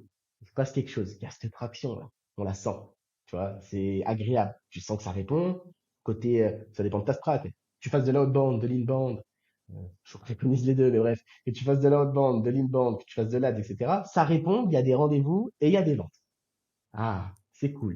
Il va se passer ce fameux moment où tu atteins ta capacité d'absorption maximale. On est une agence, on vend du temps, on vend de l'humain. Il y a un moment, ça vient. On a tous le même nombre d'heures dans une journée. Ça quoi? C'est mort. Tu la sens venir, tu la vois. C'est le moment où tu vas devoir passer un peu plus à l'échelle. Tu as deux options. Tu restes un freelance augmenté ou tu passes réellement en mode agence. Et là, pour le coup, il va donc falloir structurer ta partie management, ta partie financière, ta partie à compte, ta partie RH, plein de sujets qui te font passer en mode agence dans la cour un peu plus intéressante. En général, pour te donner un plateau de situation, mais ça dépend des paniers moyens, donc toujours apprendre avec un peu de fourchette. Un milieu de go-to-market, ça va se faire entre 8 et 15K de facturé mensuel. Ok. Répété, hein. Pas exceptionnel, répété. Parce que Là, t'es tout répété, ça se fait seul, une charge de travail. mais t'es tout seul avec quelques freelances autour de toi qui t'aident en général. Ça dépend de comment tu processes ton travail, c'est variable. Il y en a qui sont capables de le délivrer seuls, pour plein de raisons, mais ils ont plus d'expérience en général. Les plus débutants vont s'entourer en général de quelques prestataires externes pour allonger la prestation et avoir plus d'impact auprès de leur clientèle. Et si tu as plus de compétences, plus de scope, plus de largesse, que tu as mieux productisé, bah, tu peux du coup mieux marger. Hmm. C'est un choix. Ça, c'est tout à chacun et c'est variable. Ensuite, ce milieu de go-to-market, tu le pètes. Une fois que tu as le pété, que tu as le monté, en général, tu pars de 8 à 15, donc tu vas passer de 15 à max 30, tu es sous l'eau. En solo, de toute façon, tu pourras pas aller atteindre des milliers des cents en freelance augmenté seul, sans parler de partie productisation, on parle vraiment que du service pour l'instant, tu vois. Tu peux vendre de la formation, des produits annexes, etc. Mais là, on est en train de parler de boîtes qui ont une valeur à être valorisables et être délégables dans le demain, être systémisables et à faire en sorte qu'en fait, elles soient au service de ta vie. La formation, tu restes dépendant de ton personal branding, de plein de choses. Bref, c'est un système différent. C'est des produits annexes différents, pas une agence du coup. Parenthèse, mais j'aime beaucoup hein, que tu répètes plusieurs fois cette idée de la boîte, c'est au service de ta vie, tu l'as construit comme un outil. Ça J'adore, prend. je partage cette idée et ça fait bien de le répéter. Et franchement, le problème des gens, c'est que justement, et si je le partage autant, c'est qu'en fait, à la fin de ton go-to-market, tu as deux options. Souvent, tu vas te faire happer parce que tu connais du marché. On sort d'un monde de la startup nation où l'hypercroissance a été très communiquée. Le problème, c'est qu'en fait, il y a plein de types de croissance. Mais ça, les gens ne savent pas forcément, ils n'ont pas assez de background, ils n'ont pas connu de la gestion de croissance. Moi, j'ai eu la chance de la connaître, tu vois. J'ai vu tellement de boîtes chez Publicis qu'on a intégrées, qu'on a revues, des plus grosses, d'autres qu'on a anticipées sur des croissances platoniques, d'autres qu'on a anticipées sur des croissances exponentielles. Enfin, il y avait des sujets différents et variés qui nous permettaient de comprendre qu'il y avait différents types de croissance. Mais là, quand on est à ce niveau-là, plus bas, en fait, on fait une boîte pour que, enfin, à la base, vous l'avez créée pourquoi? Votre boîte, tous autant que vous êtes, vous la créez pour être libre. Il y a personne qui pourra me dire j'ai créé ma boîte pour être un esclave. Non, on a tous créé parce qu'on avait un manque de liberté personnelle. C'est ce qu'on estime pouvoir nous donner une partie de liberté. Quel niveau de liberté? Tout à chacun décide de ce qu'il veut et qu'est-ce qu'il définit comme liberté, c'est idem. Ça, c'est vraiment personnel. Mais le problème, c'est que quand tu te fais happer par l'hypercroissance, je comprends pas un truc. Hypercroissance égale réinvestissement quasi total de l'intégralité de ta trésor de ton BFR. Mais en fait, si toi, tu as des factures, si t'as pas un cadre de vie privilégié, si t'as pas suffisamment d'entourage pour soutenir ne serait-ce qu'un an ta croissance, voire peut-être un peu plus, bah, tu vas arrêter. Tu vas faire de l'hypercroissance, tu vas payer tes salariés, tu vas faire plein de choses, tu vas finir en burn-out et tu vas cut ta boîte. Parce que de toute façon, elle va te dégoûter, elle te rapporte rien et tu es en train de travailler comme un chien. Et c'était une première erreur que beaucoup font. À la fin de leur sortie de go-to-market, il y a une grosse traction. On la sent à la fin de la sortie, parce qu'on a fait un pivot, ça se passe bien. Ils veulent aller trop vite, ils veulent scaler. C'est pas du tout le moment de scaling. Parce qu'en fait, t'es pas prêt à accueillir correctement une demande à l'échelle. T'es pas bon. Tu crois que t'es bon, mais t'es bon en individualité. T'es pas bon dans la délégation de ce que tu sais faire. Donc là, tu as une transformation que tu dois opérer, c'est ça que tu dis. Exactement. Donc en fait, tu es obligé d'avoir un plateau naturel qui peut être en croissance, pas de souci, mais qui doit pas être en hyper croissance. Parce que celui-là, du coup, il va te prendre sur ton temps. Et ce temps de structuration, tu en as besoin. Si tu es bon, tu le fais en 3 mois, tu es expert, venez nous voir. Si t'es pas assez bon à ce moment-ci, tu peux mettre 2 ans. C'est parfois une traversée du désert. T'as combien de mecs bah, même de femmes qui viennent me voir et qui me disent ça fait 3 ans, je suis comme ça, je suis bloqué. Mais en réalité, ils arrivent plus. Ils ont tellement de nez dans la mer qu'ils arrivent plus à comprendre comment faut faire pour que ça sente bon. Et c'est dommage, hein, parce que plus tu allonges cette durée de traversée du désert, plus ta réputation down. Et en fait, tu casses ton effet de hype. Et donc, ta croissance de demain, elle est plus dure à driver. Il faut la relancer. Et relancer une voiture qui est en pente, c'est plus dur que de la relancer quand elle était à plat. C'est intéressant, du coup, tu parles de ce côté euh, réfléchissez à ce que vous voulez vraiment, en gros, de votre vie. Vous avez fait Ouais, ça, vous grossissez, vous êtes en croissance, ça scale. Mais ouais. c'est là où, peut-être ce plateau, j'imagine que tu conseilles aux gens de dire qu'est-ce que tu veux vraiment? Est-ce que tu veux passer ce plateau ou est-ce que tu es bien en freelance plus plus plus? Parce que c'est aussi, j'imagine, tu dois C'est ça, devenir une autre personne. C'est pas les mêmes skills qui t'amènent à évidemment. 10, 20, 30 k que à. En fait, c'est toi qui fais le taf. Si t'aimes, il y a beaucoup de personnes, par exemple. Moi, je faisais du SEO. Si tu es fan de SEO et que d'un coup, tu veux monter une agence et être 10 personnes, tu feras plus de SEO. Donc, est-ce que tu as envie de Pour faire moi, du c'est un SEO parce que c'est équivalent ta job. passion? Donc, c'est Ouais. pas forcément pour tout le monde aussi. C'est Et ça que tu dis, l'hypercroissance, non, à réfléchir.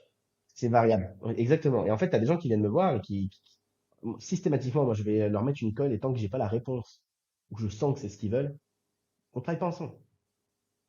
Je te construirai pas une croissance pour que demain, tu C'est vrai que tu es abandonnes ton bon en bébé. anti-vente. Ouais, à ce qui paraît. Il y a deux, trois choses. Il circule dans l'écosystème, apparemment. En gros, là, à ce moment-ci, réellement, je travaille pas avec quelqu'un qui est pas prêt à comprendre ce qu'il veut ou qui a pas, ou dont je vois que c'est pas ce dont il a besoin. Pour des raisons évidentes, qu'il a des factures à payer, des impératifs, une famille à prendre à charge, des sujets. Et non. Et t'as des gens qui aussi vont se satisfaire d'autres types de situations. Là, dernièrement, bah, tu vois, la semaine dernière, j'étais en call. Je suis en call tous les jours, mais bref. J'étais en call, un call particulier où, en fait, on a deux personnes. Je tairai le nom, tu vois, qui veulent avoir une vie à l'étranger, donc s'expatrier, euh, dans un pays asiatique, en l'occurrence, et qui ont une agence qui tourne très bien depuis déjà 2 3 ans. Vraiment. Ok. Et ils m'ont posé la question, parce que j'ai un questionnaire, en fait, je leur ai mis la colle et ils m'ont dit, je ne sais pas ce qu'on veut faire. Ben, on a étudié ce sujet-là juste pendant un call complet. Et on a compris ce qu'ils voulaient. Et en fait, ce qu'ils voulaient, bah, c'est un bébé qui va en fait plutôt se stabiliser un MRR global, plus élevé que ce qu'ils ont aujourd'hui, déléguer, manager, pas rentrer dans de l'hypercroissance, mais avoir un peu cette boîte bon père de famille. Ouais, lifestyle business, on peut dire. Ouais, c'est ça. C'est, t'as ton business, tu bosses moins, t'es moins exécutant. Là, l'exécution commence à les faire chier. On est sur des personnes qui ont plus de la trentaine, qui ont travaillé, qui sont hyper experts de ce qu'ils font et qui en ont peut-être un petit peu marre de gérer des comptes pour des raisons évidentes, d'accord? Avec le temps vient l'usure et qui ont envie de le faire à plus grande échelle, mais sans pour autant y passer tout aussi autant de temps qu'aujourd'hui, tu vois. Et ça, c'est la boîte bon père de famille. T'as la boîte hyper croissance qu'on connaît tous. T'as aussi cette boîte où tu te dis, vas-y, moi, dès le départ, j'ai une vision investisseur parce que mon bébé, je veux le revendre. C'est ce que je fais moi, pour des raisons personnelles, parce que je sais qu'il y a une belle hype, ça va bien. On fait 300% de croissance par an et on va continuer de le faire pendant 5 ans et ça coûtera ce que ça doit coûter et ce sera nickel. Ça servira à mes intérêts personnels et mes autres projets de derrière que j'ai envie de faire. Et à Et si côté, tu veux vendre dans tu as 5 aussi, ans, ouais, qu'est-ce qui te reste à mettre en place pour que ce soit vendable? là en vrai, ce serait vendable dans 3 ans. Ça fait déjà 2 ans. Comme structure vite et bien, on n'a pas trop de raison. Là, on va accélérer. Cette année, on vise le million de profit sur 2025, l'année complète, donc juste de janvier à décembre. Je parle de débit de profit, hein, donc d'EBITDA. Après, on a des très belles marges nettes. Toi, tu le sais déjà. Donc, il n'y a pas de souci là-dessus. Et, l'idée, c'est juste de toute façon de passer à l'échelle d'acquisition. Aujourd'hui, nous, on a tout structuré pendant 2 ans et on a fait exprès de prendre du recul sur ce sujet pour vraiment driver un service ultra productisé, sur lequel on passe quasi vraiment le temps le plus minime possible, sans y perdre en satisfaction client. Attention, parce que tous nos clients pètent, pour en citer quelques-uns s'ils le souhaitent, mais il y en a qui m'y autorisent, t'as Kikaz, t'as Cartel, t'as Genius Agency, on a eu AdQuality, on a eu enfin, pas mal de, beaucoup de monde. À la date, on est bientôt à 100 agences déjà accompagnées. Quand je dis 100 agences, on parle pas d'un freelance au monde, on parle vraiment d'une boîte réelle. Nous, notre promesse jusque-là, c'était de faire au moins une boîte qui fait minimum 100K, qui prouvait qu'il y avait un product market fit sur lequel on pouvait construire un terreau fertile, jusqu'à 10 millions. Récemment, j'ai ouvert pour les plus petites boîtes. Je recevais trop de demandes. Je pouvais pas les aider. Je leur donnais quelques conseils. Ça upait bien. Et en fait, ils n'arrivaient pas à le stabiliser. Pour moi, c'était facile. Je m'en rendais pas compte. Donc, on a standardisé un sujet qui nous permet de les aider correctement aussi sur cette matière-là. Mais notre cœur de métier, c'est vraiment de travailler justement avec ces vraies agences ici, qui ont des vraies velléités de croissance et qui ont déjà un product market fit. Ok. Et du coup, je te repose ma question. Qu'est-ce qui fait que dans Ouais. 2 ans ou dans 3 ans, tu pourras vendre, qui fait que tu peux pas vendre aujourd'hui? Non. Aujourd'hui, on est deux. On va commencer à recruter là sur la fin de l'année, pour être précis. À deux, Ah, on a monté le ça bébé fait à beaucoup de 60K chiffres à deux, hein. MRR. Ouais, je sais.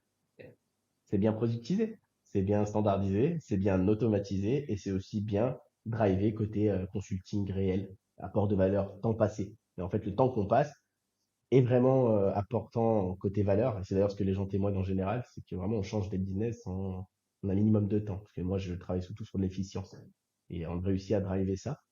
Ouais, c'est pas mal, parce que ça fait un an qu'on facture 60K par mois, ou un peu plus parfois, parce que je fais des largesses. Je compte pas le CA one shot, tout ça, ça compte pas pour moi, je compte que le MRR. Donc, quand tu me parlais de phase, tu l'as vécu toi-même. Vous avez à deux au début, ça monte à fond, mais vous construisez, vous apprenez, vous devenez bon, etc. Et du coup, là, le plateau, ça fait un an parce que si je comprends bien, avant de casser ce Ouais, plateau, tu dois bosser pour structurer, pour pouvoir exploser. Si tu ouais, continues, la première année, ça exactement. devait être de la construction, du vous qui faisait tout. Et là, c'est en train d'être un peu plus carré. Si on veut rentrer dans le concret, première année, en fait, nous, on lunch, on fait 20K dès le premier mois. On arrive à 40 au deuxième, 60 au troisième. Je me rends compte que c'est pas mal de travail temps passé. Ouais. Que si je continue de scaler aussi agressivement, ce qui va se passer, c'est qu'on va dégrader la satisfaction et la réputation. Et le meilleur canal d'acquisition de votre agence, c'est votre réputation. Ne le sacrifiez jamais, ni pour de l'outbound, ni pour de l'inbound, ni pour quoi que ce soit d'autre. Première chose à dire, c'est la règle numéro une, la règle d'or du monde des agences. On stabilise. On stabilise en se disant, OK, de toute façon, le produit d'aujourd'hui, comme on l'a imaginé, il est bon, mais il ne sera pas aussi bon que ce qu'il doit être. Si on veut vraiment passer à la vraie échelle. L'idée, c'est pas de passer à 80. L'idée, c'est vraiment de monter à l'échelle, un million de profit, comme tu le constates. En réalité, même le produit là tient le bon bout jusqu'à même 2 millions de profits. Donc, là, ça y est, c'est bon. Comme on drive notre service, la qualité du bébé, etc., c'est nickel. Tous les SOP, tous les process, tout est réglé, tout est millimétré. Tout se passe toujours comme prévu. Donc, c'est qu'on est dans le bon. Ça, c'est agréable. C'est venu avec un peu d'expérience, avec un peu de travail, avec beaucoup de background. Et au départ, du coup, on passait plus de temps en consulting pour compenser la partie qui n'était pas processée. C'était volontaire. Donc, je permettais à nos clients d'avoir beaucoup plus d'over-delivery. Aujourd'hui, ils en ont moins besoin et pour autant, ils drivent encore plus de performance et ils le demandent moins du coup. C'est assez agréable à savoir. Et donc, c'est un plateau où on a structuré toute la partie product, service dans son ensemble. La gestion de base client, les automatisations en interne, la partie CRM, tous les sujets sont vraiment bien travaillés intégralement, aussi bien sur l'acquisition que sur la compte management. On a peaufiné notre stratégie d'acquisition dans son ensemble aussi. De toute façon, tu as trois leviers principaux. Hein. Tu as la partie paid, ads, partenaires, écosystème, plein de sujets. Moi, j'ai focus les ads qu'on a lancé récemment et qui marchent très bien. Dans la partie outbound, ne veut pas être forcément de l'outbound comme les gens l'entendent, d'arrêter d'avoir peur de la prospection. La prospection, c'est un truc tranquille. C'est juste, on crée des relations. On s'appelle, on apprend à se connaître. Et si c'est pas pour aujourd'hui, ce sera pour demain. On a tout notre temps, de toute façon. On préfère faire de l'outbound to inbound en 2024 que de l'autre côté. C'est une stratégie qu'on met en place pour nos clients et pour nous-mêmes. Qui permet en fait de pousser l'inbound plus facilement, parce qu'en fait, l'outbound permet d'un hyper targeting. Et l'inbound permet vraiment pas d'avoir cet aspect trop pushy. De toute façon, les ads viennent adresser ton target addressable market et 5%. Donc en vrai, t'as pas besoin d'aller actionner avec la prospection. Là, c'est de la prospection déguisée aujourd'hui. Tu m'as perdu. Outbound to. Ok. Allez, on a fait en simple. La prospection, c'est quoi? C'est de la outbound. L'inbound, c'est quoi? Ta création de contenu en général, ton SEO, etc. Tout ce qui concerne le contenu. Ok? Aujourd'hui, on va se servir de la force de l'outbound qui est en fait son hyper targeting, grâce à des bases de données chirurgicales, grâce à plein de choses qu'on peut créer, pour les faire rentrer dans la babasse Copyright et et Anas en fait, on va se Chakri. servir de l'inbound pour se faire nurturer. Ouais, bisous Anas. D'ailleurs, qu'on a accompagné aussi et qui va très très bien maintenant. il pourra en témoigner. Et en gros, si tu préfères, on les fait travailler on les fait rentrer, ils seront nurturés par l'inbound machine, et les ads viennent chercher le target addressable market qui se trouve dans ton inbound ou ailleurs. Comment C'est une tu, machine d'acquisition dans son comment ensemble. tu fournis le contenu? Tu l'envoies vraiment dans tes séquences de DM, d'email, ou juste une fois que tu es en relation sur LinkedIn, ils C'est voient ton variable. contenu? C'est variable, ouais, c'est variable. En réalité, t'as des séquences qui peuvent partir sur du messaging, DM ou mail, peu importe la plateforme. Ça peut même partir par courrier, par call. Ouais, Tu peux faire des calls sans vouloir prendre de rendez-vous. C'est un petit hack que je vais vous donner à tous autant que vous êtes, mais tu sais, quand t'appelles quelqu'un et que tu lui dis, écoute, je t'appelle pas du tout pour prendre un rendez-vous, mais je voulais juste t'envoyer un truc je t'ai envoyé par mail, je vois que tu l'as pas lu, c'est une belle valeur. Et en vrai, je t'importunerai pas, tu vois, c'est pas pour tout de suite, juste check-le parce que c'est ultra intéressant pour toi. Et je te jure qu'après, t'as tout le monde qui va le regarder. Et en fait, tu les abandonnes ensuite. Tu les lâches. ouais. Tu les lâches pendant un mois ou deux.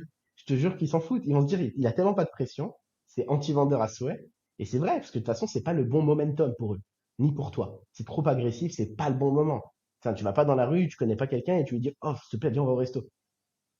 Et qui? Première question. Donc, prenons le temps de se découvrir et que si ça doit se faire, ça se fera naturellement. C'est beaucoup mieux comme ça. Donc, la haute bande, faut le voir comme ça. Peut de temps en temps appuyer quelques messages, mais nous, ça va vraiment être des messages uniquement centrés sur de l'apport de valeur, pas de call to action, etc. En tout cas, pas avant 3 mois. Et la troisième partie ads, comment elle rentre là-dedans et comment tu l'as fait concrètement? Les ads, c'est particulier. Les algorithmes te permettent aujourd'hui vraiment de targeter toute ta cible. Ce qui est assez intéressant et impressionnant avec les ads, c'est qu'en fait, tu prospectes les gens. C'est de prospection de nouvelle Ouais. génération en réalité. Sauf qu'ils n'ont pas le sentiment de se faire prospecter parce que c'est eux qui émettent l'action de cliquer et donc de s'intéresser à toi. Comment tu retargetes une audience que tu as par exemple de LinkedIn sur d'autres plateformes? Enfin, où est-ce que tu les retargetes? C'est simplement, de toute façon, si tu as installé tes API de conversion Avec les pixels? multiplateforme, LinkedIn, Snapchat, tout ce que tu veux, tout est pixels, qu'est-ce qui va se passer? C'est que tu vas pouvoir faire du retargeting de visite de site, 3, 6, 30 jours, 90 jours, ou plus, 60, même 120. Et si tu adaptes une stratégie retargeting, je parle de retargeting parce qu'on a un niveau de croissance encore faible, là. Pour situer, on est que, c'est encore faible, hein, on n'est pas encore plus loin. Mais c'est facile de faire du retargeting d'acquisition parce qu'en fait, ça va vous coûter moins cher à l'investissement que de faire de l'acquisition à froid. Ok. Donc, faut en faire aussi, Hyper on en complet. parlera, mais il y a une question de momentum. Bref, en gros, vous faites du retargeting ads, travaillez sur les plateformes qui sont uniquement celles où se trouvent vos clientèles, arrêtez de perdre du temps, des gens faire tout, n'importe quoi de partout. Si ta clientèle n'y est pas, n'y va pas. Ok. C'est simple. Ça sert à rien de créer du contenu sur des plateformes inutiles et ça sert à rien de puber des plateformes sur lesquelles tu n'es pas présent. Parce que du coup, il y a aussi un effet d'échelle, c'est que quand tu pubes mais que tu es un nobody, si tu es un PNJ, on ne donne pas l'heure. Et à un moment donné, il faut aussi que tu sortes, tu t'extirpes, et c'est à ça que c'est un inbound, c'est pour ça que c'est une machine dans son ensemble, elle t'extirpe de ta concurrence, elle te rend différent. Il y a tellement peu de personnes qui prennent la parole que de toute manière, en la prenant, tu deviens déjà potentiellement un leader d'opinion. Avec le temps, tout finit par arriver aussi. Et c'est comme ça qu'on finit par créer une vraie machine dans son ensemble qui est pérenne surtout et qui fait un vrai effet snowball sur le long terme et sur lequel, en fait, sans fournir plus d'efforts, on fournit toujours plus de vent. Et c'est pour ça que ça me surprend que tu dises que tu as lancé les ads, sachant que c'était sur du B2B, que ton audience, en gros, elle est sur LinkedIn. Enfin, toi, ça t'as Mon trouvé une audience, elle est manière. partout. Ok. Et Il pour n'y a les gens qui personne sont qui a du une coup agence et qui B2B scrolle pas comme sur moi, Insta. comme toutes nos audiences, ok. Et alors, Ok, bien sûr. moi, Le soir, tu vas traîner sur moi, Insta. Ouais, t'as déjà scrollé n'importe où. Après, bien sûr. on va avoir une stratégie particulière, c'est qu'en B2B, nous, on est contre tout ce qui va vraiment être dans la création d'urgence, etc., comme tu le comprends. Il n'y a pas d'urgence à notre niveau de croissance. On est des gens qui ont C'est du vrai. cash. Toi, tu en as aussi. L'anti-hormosie. La seule urgence, mais je suis sans urgence, parce que c'est un marché français, attention, en Moïse aux US a complètement raison, qu'on soit très clair. En France, la haute bande est perçue comme quelque chose de négatif. Il faut le comprendre. Hmm. Aujourd'hui, push des messages en utilisant n'importe quel stack tool que vous souhaitez. Si on va dans du plus avancé, tu peux aller sur du Apollo Clay et envoyer à masse que du messaging ultra targeté one-to-one alors que tu le fais à la masse. Et pour autant, ça va mal être perçu parce que c'est trop early. En France, il faut apprendre de prendre le temps, il faut se faire des câlins, se faire des bisous, se découvrir, euh, aller deux, trois fois au resto avant de vouloir discuter de choses plus profondes. Et quand tu laisses ce temps-là, la magie opère assez facilement parce qu'il n'y a personne qui est prêt à prendre ce temps. Aujourd'hui, la majorité des gens, et ça c'est un vrai conseil que je vais donner aux agences, élargissez votre putain de scope de KPI. Vous donnez des objectifs sur un délai trop court-termiste, donc vous avez des résultats court-termistes. Si vous donniez juste un peu de largesse en vous disant ce que je fais aujourd'hui doit payer sous les 3 mois, ne serait-ce qu'en faisant ça, vous allez déjà gagner face à 95% de vos concurrents qui ne font que des actions trop pushy. Vendre, c'est de la confiance. La confiance, ça se crée pas quand on la galvaude. Ça se crée avec du temps. C'est humain. Et on est une agence, on vend de l'humain. On vous achète vous avant vos produits et vos services. Donc vous arrêtez de croire que vous avez la solution miracle, que vous êtes le plus beau. Et même si c'est vrai, le pire dans tout ça, c'est que tout le monde s'en fout tant qu'il vous apprécie pas.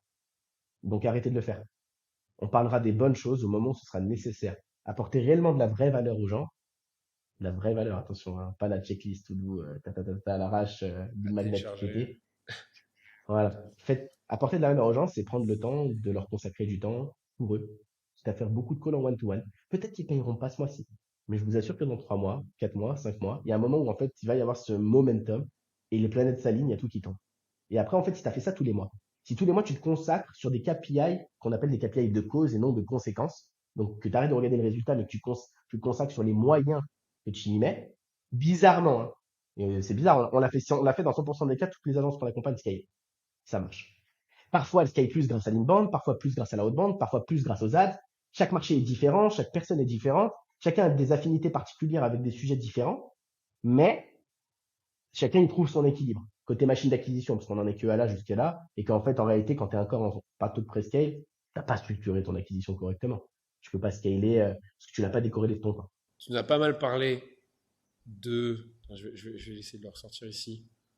Acquisition. Et puis surtout de ce que j'aime beaucoup, c'est tu nous parles des moyens, mais aussi du mindset derrière. Donc voilà, qu'est-ce qui marche tu vas nous en parler là. Le côté productisation, donc vraiment, je ne sais pas dans quelle catégorie tu le mets, mais productisation, donc livrable. Nous, mais c'est marrant, en plus, tu as une pyramide sur ton site. Moi, j'aime beaucoup. Pareil que dans une agence, il y a deux choses qui comptent, c'est faire rentrer les clients et faire ressortir. Donc, en fait, livrer le travail. Moi, je vois vraiment deux. Tu en as plus de.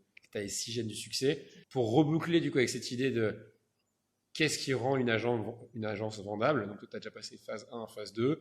Tu as parlé, du coup, d'avoir un système d'acquisition qui fonctionne. Tu nous as parlé de Ouais. productiser.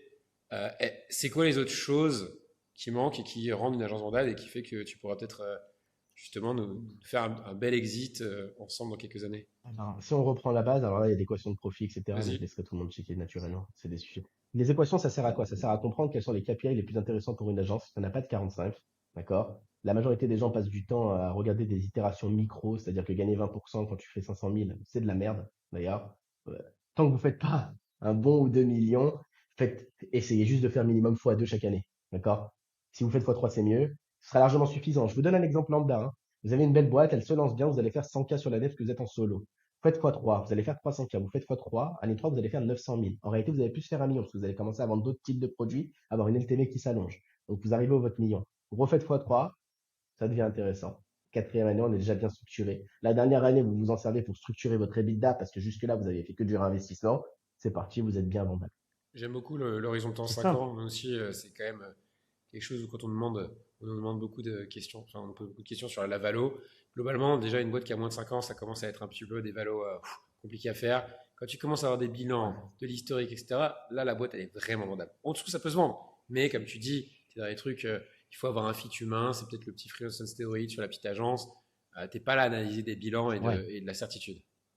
Donc j'aime beaucoup Tu te ça. rappelles le plus sexy du village, quoi. Soyons très transparents. Et ça va donc te dévaloriser, qu'on le veuille ou non. Et puis, t'as pas eu le temps de mettre en place les choses qui te permettent de vraiment être valuable. Euh, alors, ok. Je ne sais pas dans quelle partie t'en parles. Cette page est hyper intéressante. On Je le vais y venir. reverra. Là, en gros, ça, on s'en fout, on regardera. C'est l'idée des équations de croissance. C'est ce qui permet de driver les KPI les plus intéressants et de comprendre exactement ce qui va pas aller. Ce qui nous intéresse, ça va plutôt être ici. On parlait des phases de croissance. Elles sont dans la méthode et c'est là, excusez-moi. Hop, juste ici, pardon. Et les phases de croissance qui sont là.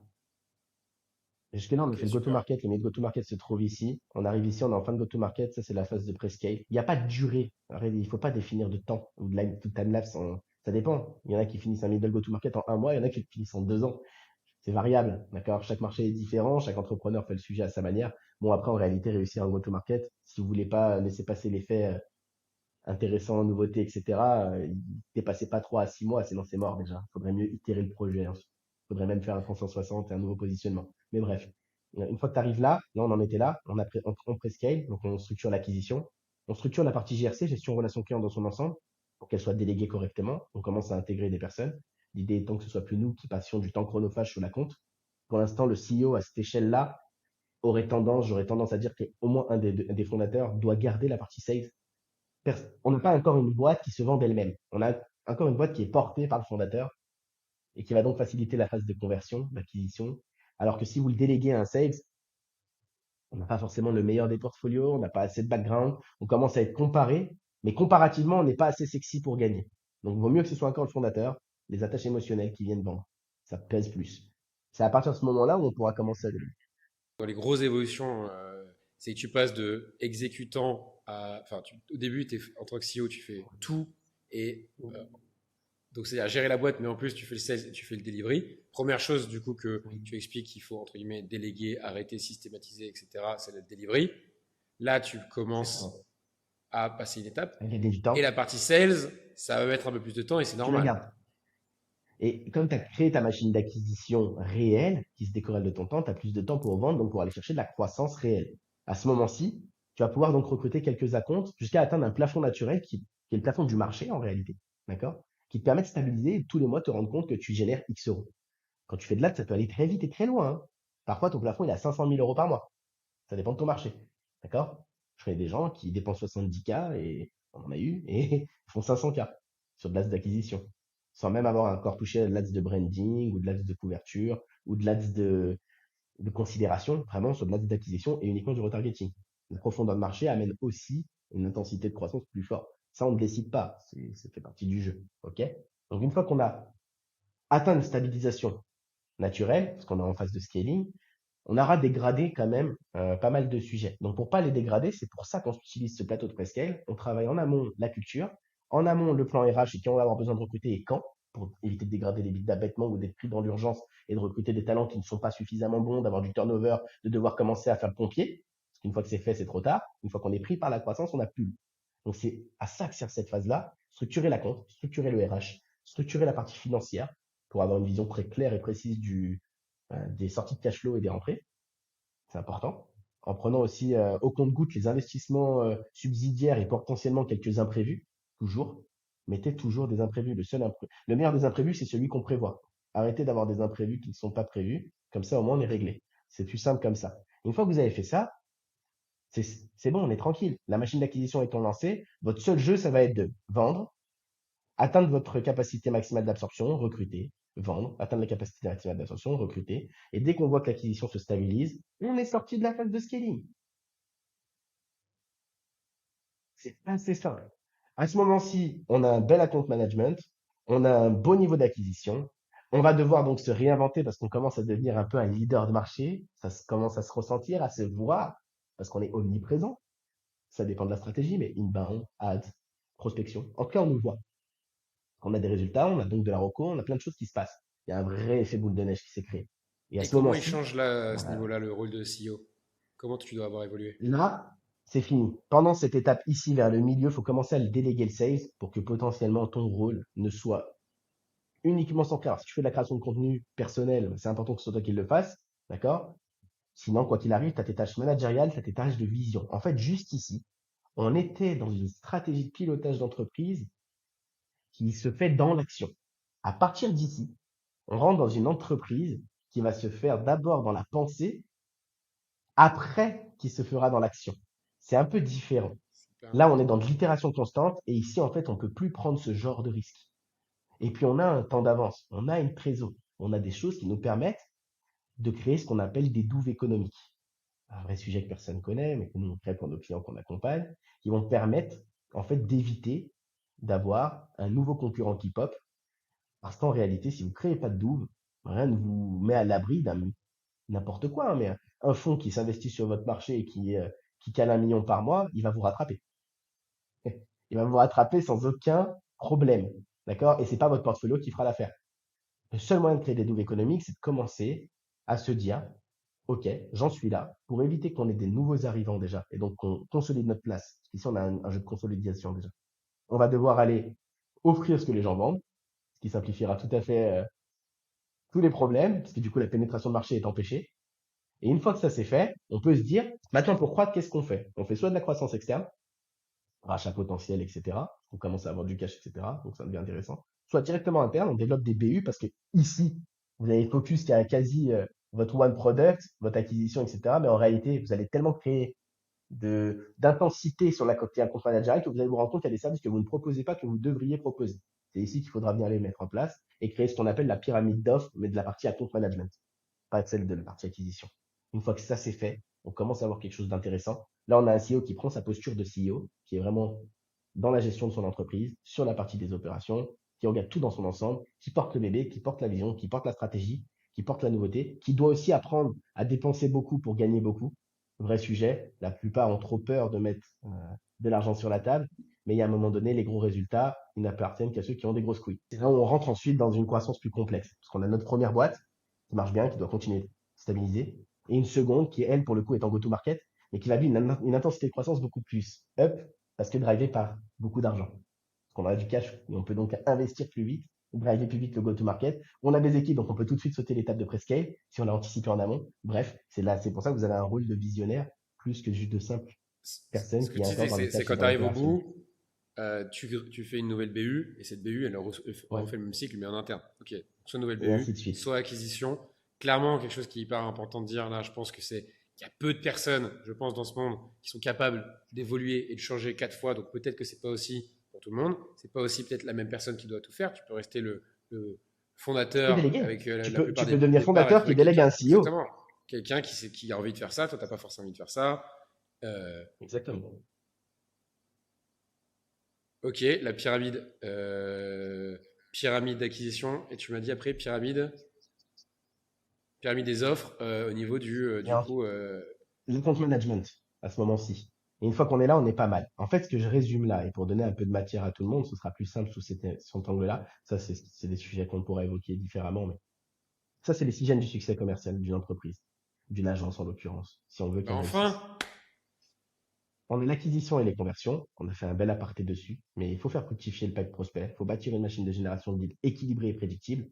Souvent, si elle n'est pas prédictible, elle sert à rien. C'est sympa d'avoir de l'organique, hein, mais si vous savez pas comment faire plus demain, vous êtes rien, parce qu'en fait, vous êtes dépendant. Demain, il y a un mouvement de marché, il y a le Covid, il y a une guerre.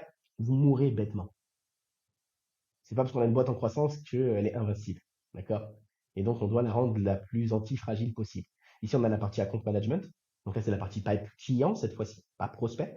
On consolide la relation client, on consolide la satisfaction client, on minimise les fuites vers les concurrents, etc. Il y a plein de choses à faire. C'est la partie la plus importante à travailler. Parce que tu as des boîtes qui vont vendre sur du 6 mois, mais tu en as d'autres qui vont avoir des LTV sur 12 mois, 48 mois.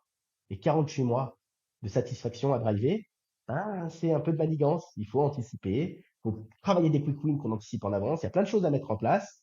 Il faut que l'équipe aussi soit en mesure de pouvoir être remplaçable. Dans 12 mois, on peut avoir des maladies et donc un compte qui saute. Comment on fait les relais, comment on fait tous ces sujets. Ça s'anticipe, hein, c'est pas du hasard. Et une fois qu'on le fait bien, ben, au moins on n'impacte pas notre satisfaction. Parce que la satisfaction, elle fait quoi? Elle fait des recommandations et donc de la croissance naturelle organique, ce qui est très important. Si chaque client vous rapporte un client, vous allez faire ce que je vous ai dit tout à l'heure, le x3, les doigts là où je pense. Vraiment. C'est d'ailleurs ce que nous on fait. Chaque client nous rapporte au moins un client, à minima. En vrai, beaucoup plus ça date. Mais ça aide beaucoup. Ensuite, on a la partie positionnement et offre commerciale. Donc, c'est les deux sujets de pyramide qu'on a pu expliquer. Attention, dans les offres, j'en ai pas parlé, je parlais des pyramides, mais il y a une façon d'emmener les offres pour se faire acheter plutôt que de vendre. C'est très important. Il y a des techniques d'ancrage, il y a du storytelling à avoir parce qu'on achète une histoire, on n'achète pas uniquement un produit, une solution, un service sur des caractéristiques avantages. Non, il faut du bénéfice, il faut qu'il y ait de la congruence avec ce que vous faites, il faut qu'il y ait un historique qui vous ait emmené jusque-là, un c'est un combat, énorme l'histoire sujet. du héros, plein de sujets. C'est Ouais, clair, ça il y a c'est plein de un choses à énorme faire. sujet. Je sais que en plus tu es un génie là-dessus et ça touche toutes les tailles d'entreprise. Il y en a à chaque fois, de toute façon, que je mets le nez dedans, elles C'est sont la pas bonnes. base, c'est Comme la ça, je te base, fais gagner c'est du la base, temps. c'est clair. Elles sont Et pas on pourrait bonnes. Dans les refaire grands une heure groupes, juste sur ça, c'est clair. Mais dans les grands groupes, on fait une proposition par client carrément. Tout est sur mesure. On n'a pas le droit Ok. de ne pas travailler toute l'histoire de la personne qu'on est en train d'adresser. Quand tu vas bosser avec Adidas, tu vas leur reparler de tout ce qu'ils ont fait. Il faut qu'ils comprennent qu'on a bossé Hmm. le sujet. Sinon, on s'en fout. On ne t'achète pas pour ce que tu fais. Encore une fois de plus. On t'achète pour plein d'autres choses. Et d'ailleurs, oubliez les problèmes de pricing. Si vous avez des problèmes de prix, vous avez juste des problèmes de distribution de valeur. D'accord? Faut tout revoir. Le prix, ça veut rien dire. Vous achetez des bouteilles à 10 balles dans un avion, que vous achèteriez même pas 50 centimes en bas à l'épicerie. Donc, pensez toujours ça. C'est le contexte qui amène le sujet. Et si vous n'êtes pas capable de distribuer correctement votre valeur, de manière valeur distribuée, bah, la valeur captée par la clientèle, si elle est inférieure, vous ne pourrez jamais pricer. Et ensuite, on peut tout vendre à n'importe quel prix. Ça, c'est une connerie que j'ai entendue qui est sans nom. Évidemment qu'il y a des limites, entre guillemets, à ne pas dépasser si on veut rester dans l'ordre du convenable, donc du rationnel. Mais ça, tout peut se pricer correctement. C'est vraiment un sujet de distribution de valeur. À côté de ça, on a la partie Ops. J'en ai peu parlé, mais c'est ce qui augmente la scalabilité. Bah, le panier moyen, la qualité des ventes, la productivité, les process, l'organisation, les automations, les SOP, c'est tout ça. Ce qui augmente la scalabilité d'un modèle humain, une agence. C'est tout ça qu'il faut Ok. travailler. Pas C'est mal pareil, ouais. assez long, très long. Et en fait, la moindre tâche doit être énoncée. Si quand vous cliquez sur un outil, vous faites 3 clics, il faut qu'il apparaisse 3 étapes. Parce que sinon, on perd tout le monde. C'est assez bête, c'est assez méchant. Il faut le faire comme si on parlait à des enfants. Mais c'est le meilleur moyen de demain avoir une valorisation assez exponentielle parce que réplicable. Et surtout, si vous avez des talents que vous trouvez trop chers, c'est sûrement parce que vous avez des process qui sont vraiment trop mauvais. La réalité, c'est qu'aujourd'hui, il y a des choses que vous pourriez faire pour d'autres personnes qui coûtent moins cher sur votre marché et donc trouver des points de marge. C'est juste que vous ne l'avez pas bien processé, donc on est obligé d'avoir des personnes qui ont cette capacité de réflexion et qui en réalité devraient plus être des managers ou des C-level que d'être des exécutants. Et ça, c'est un vrai problème managérial parce qu'en fait, tout est lié. Regardez-le bien, les CGN sont tous liés. Chaque problème, en fait, est imbriqué dans un autre problème. C'est ça la complexité d'une agence et c'est intéressant du coup. On est en plein dedans, je peux te dire que Franchement, c'est intense, mais par contre, tu as 100% raison sur ce que tu as dit, sur le fait qu'une fois que, même si c'est dur à faire, une fois que c'est fait, du coup, tu peux prendre n'importe quelle personne qui est assez cool, assez smart, qui partage ta culture, qui peut avoir ouais. 18 ans, quoi que ce soit, tu lui expliques et tu le formes bien, et ça devient un génie. Alors que si tu n'as pas le process, tu prends un Exactement. génie, il redescend au niveau d'un gars qui sort de l'école et qui sait rien faire parce que tu lui Moi, donnes pas les moyens, tu j'aime lui bien, expliques pas. j'aime bien dire que si tu mets Ronaldo dans l'équipe du coin, bah, il sera quand même moins bon que Ronaldo au Real Madrid. Exactement. Faut quand même L'équipe, mettre quelques le buts, je joueur pense. est intéressant, mais tout le monde est porté par des process, la collectivité, un ensemble de choses. On est toujours meilleur ensemble que seul. Et donc, il faut penser les process comme un soutien réel et sérieux au bon déroulé déjà de vos prestations et à différents niveaux de satisfaction. Souvent, les gens ont du mal à mesurer la satisfaction, mais faut mesurer la satisfaction sur les process de l'entreprise, la satisfaction Hmm. clientèle réelle et la satisfaction sur les performances. Ces 3 dimensions de la satisfaction. Quand on les mesure pas, bah, en fait, on fait n'importe quoi. Et la majorité, de toute façon, mesure un NPS qui veut rien dire. Ils n'arrivent pas à interpréter la satisfaction. C'est normal, ils n'ont pas disloqué. Donc, on ne peut pas savoir sur quoi on doit appuyer. Après, tu as la partie management dans tout ça. Alors ça, je ne vais pas y passer parce que c'est très long, mais la performance commerciale collective et individuelle qui doit être maximisée. Il y a de la rétention de talent, il y a l'épanouissement des collaborateurs, il y a le travail de la culture, il y a le turnover. Tout ça, c'est aussi fait. Mais alors même primordial. Sinon, de toute manière, vous aurez simplement un truc lambda. Vous savez, votre boîte, si elle a de la valeur, c'est parce que vous êtes capable de constituer des équipes. Elles ont un faible turnover. Des gens, il y a des profils qui sont disponibles sur le marché qui sont pas rarissimes et introuvables. Et bizarrement, bah, vous n'avez pas la contrainte de l'humain, alors que vous êtes une boîte humaine. Et c'est là où on commence à coûter cher. À côté de ça, on a aussi la partie financière. Éviter les effets ciseaux, avoir une croissance saine et profitable. Pas besoin non plus de faire un business plan dès le départ de votre agence. Mais la réalité, c'est que beaucoup trop d'agences n'ont pas une data précise de revenus, ne savent pas exactement combien elles génèrent, ne savent pas combien leur coûte une acquisition client. En fait, n'ont aucune data et pourtant, une agence, c'est que des maths, quoi. Ça peut être un peu faire peur aux gens qui regardent, ça fait beaucoup, beaucoup de choses, mais finalement, je pense qu'on peut rassurer en disant que quand même, chaque chose se fait à une étape. Tu peux commencer à faire le Oui, rien bourrin, après tu c'est fais pas tes en process, simultané. le management c'est après, exactement. C'est ça. Et toi, je pense que tu es bon aussi C'est pour être pas du capable tout de dire, simultané. toi, t'en es où dans ta boîte? Ok, on va commencer par ça. En fait, ce que tu nous montres aujourd'hui, c'est que tu as une vision hyper globale, tu l'as vu 50 000 fois, et tu vas pas venir dans une boîte et dire, on fait ça tout de suite. Enfin, je sais pas comment tu bosses, mais j'imagine que tu vas voir le 80-20 et dire, ok, boum, on fait ça, et au bout d'un mois, tu as déjà débloqué une situation parce que tu as ce recul pour savoir qu'est-ce qui va faire changer les choses le plus vite possible. Exactement. En réalité, là, je raconte tout dans son ensemble et je donne une vision de boîte qui pourrait potentiellement être déjà une boîte qui fait entre 5 et 10 millions et qui a tous ses travaux en simultané, ses travaux, pardon, en simultané. Et la réalité, c'est qu'on va bosser en sprint façon OKR.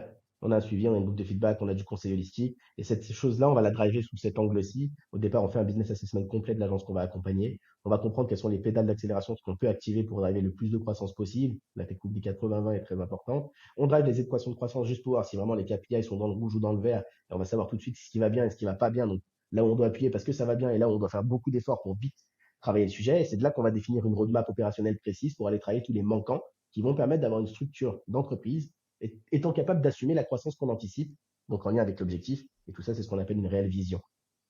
La vision, c'est tout ça. C'est pas juste, j'imagine que ma boîte fera X dans 2 ans. J'adore, c'est hyper complet. qui est le profil idéal ou type de personne qui vient bosser pour toi? Nous, on a vraiment beaucoup de gérants d'agences qui nous regardent, de petites agences, des freelances, des gros groupes. On en a pas mal. Si je donnais des éléments, regarde, par exemple, on a accompagné des Intrépides, ils faisaient que 10K, ils sont sortis à 40, avec des pics à 60K de CA sur le mois. Bon, maintenant, ils font beaucoup plus, hein, parce que c'était un petit moment maintenant, et tant mieux pour eux.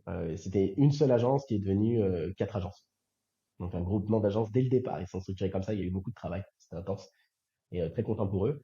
Ils sont venus, bah, ils n'avaient pas beaucoup. On a eu aussi deux freelances qui avaient lancé leur agence, donc par exemple Cosmos, de Florent Garcia et Hugo Talon, des bisous. Et ils faisaient 5K, et quand on a fini la co, bah, ils faisaient déjà 30K, mais de récurrent. On parle vraiment de facturation stabilisée. On parle pas des. Il y a eu des pics, d'accord, mais on s'en fout. Ce qui compte, c'est vraiment qu'on arrive à stabiliser dans la prédiction. Et ça, c'était en 6 mois, tu vois, pas plus. Maintenant, ils font encore plus. Ils sont déjà atteint les 50.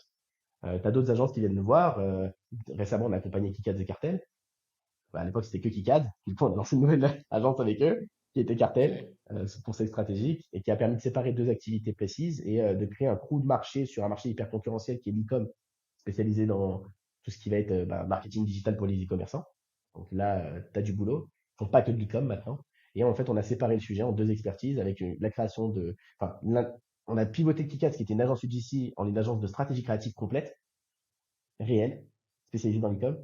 Et on a créé Cartel, qui est spécialisé sur la partie réellement media buying, mais d'e-commerçants chevronnés. C'est là où ça a up. On a pu aller chercher 20K en 6 mois de MRR. Et surtout, là, la rentrée, elle s'annonce assez folle. Et puis, il y a eu des très belles wins, de très beaux clients qui ont une LTV assez allongée. Et ça, on est très content. Donc, il y a eu une phase de ménage et là, on est bien. Ils sont repartis sur de la scène, sur quelque chose de très sain, alors qu'ils s'étaient bloqués depuis 1 an et demi, quoi.